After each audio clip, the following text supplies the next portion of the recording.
Welcomes kids race Toons. गरीब का नया साल। यह कहानी है रामलाल की।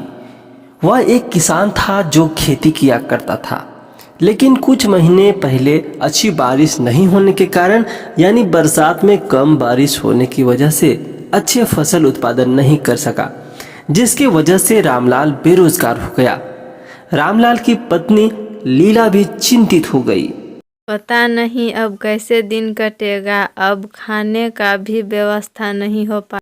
10 साल की एक बच्ची थी जिसका नाम नीलू था। पहले भी रामलाल गरीब ही था, जिससे उसे घर चलाने में मुश्किलें आती थी। ऊपर से अच्छी बारिश नहीं होने की वजह से उसका खेती बाड़ी भी ठप हो गया और चिंतित रहने लगा।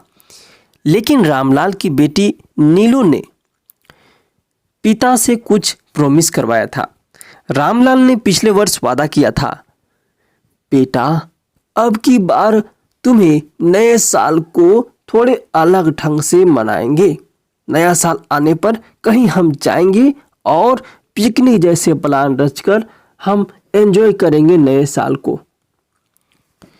इससे सुनकर नीलू ने उत्साहित होकर झूमने लगी और वो बड़े धूमधाम से नया साल मनाने का इंतजार करने लगी।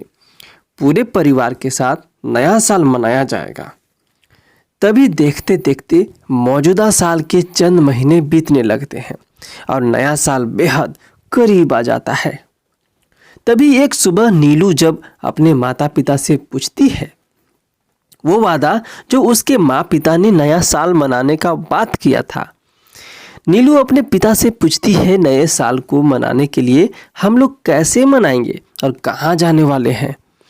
तभी नीलू के पिता रामलाल ने उसे समझाते हुए कहता है, देखो बेटा, नया साल दस्तक देगा, हम फौरन तैयारी करके हम तुम्हें नए साल मनाने का तरीका सरप्राइज देंगे, इसलिए घबराओ मत, इंतज़ार करो नए साल आने का। यह बात नीलू को अच्छे से समझ आ रहा था कि घर में अभी खींचातानी चल रहा है, अभी स्थिति कुछ ठीक नहीं है। लेकिन नीलू निसंकोच नए साल मनाने का खुमार खूब चढ़ा रखी थी। रामलाल जब यह सब नीलू से सुनता है तो मन ही मन एक योजना बनाता है कि कैसे नए साल को आयोजन करना है अपने परिवार के साथ। देखते देखते समय बीतता है और आ जाता है नया साल। उस सुबह जब नीलू बिस्तर में सोई थी, तभी उसके माता पिता आकर नए साल मुबारक का अभिवादन करते हैं। यह सुनकर नीलू उत्साह के साथ सोकर उठती है और खुशहाली से झूमने लगती है। रामलाल अपने परिवार के साथ नया साल मनाने के लिए पिकनिक जाने का निर्णय लिया था, वो भी अपने पड़ोस के जंगल पर। इस साल की गरीबी को देखते हुए जंगल पर जाकर ही पिकनिक मनाने का अलावे दूसरा कोई ऑप्शन भी नहीं था।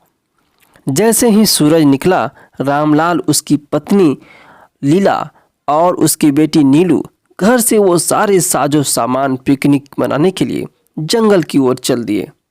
कुछ ही समय के बाद वो पहुंच जाते हैं पिकनिक स्पॉट पर। वहाँ का नज़ारा देख नीलू बहुत उत्साहित हो रही थी, जिससे उसके माता पिता पिकनिक मनाने का तरकीब नीलू को खूब भा रहा था। रामलाल की पत्नी और खुद रामलाल ने यह पिकनिक को मनाते हुए खुशियां व्यक्त कर रहे थे। उन लोगों को देखकर बिल्कुल भी कोई ये अंदाज नहीं लगा सकता है कि उन्हें नए साल को एंजॉय कर रहे थे अपने पूरे परिवार के साथ, कि उन्हें क्या दिक्कत है।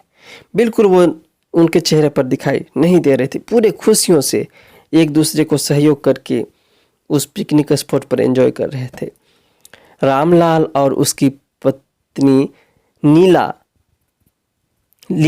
ने अपने घर में जो पकवान व्यंजन बनाती थी, वही पकवान को जंगल में पिकनिक स्पॉट पर बनाकर एक दूसरे को बनाकर खिलाया।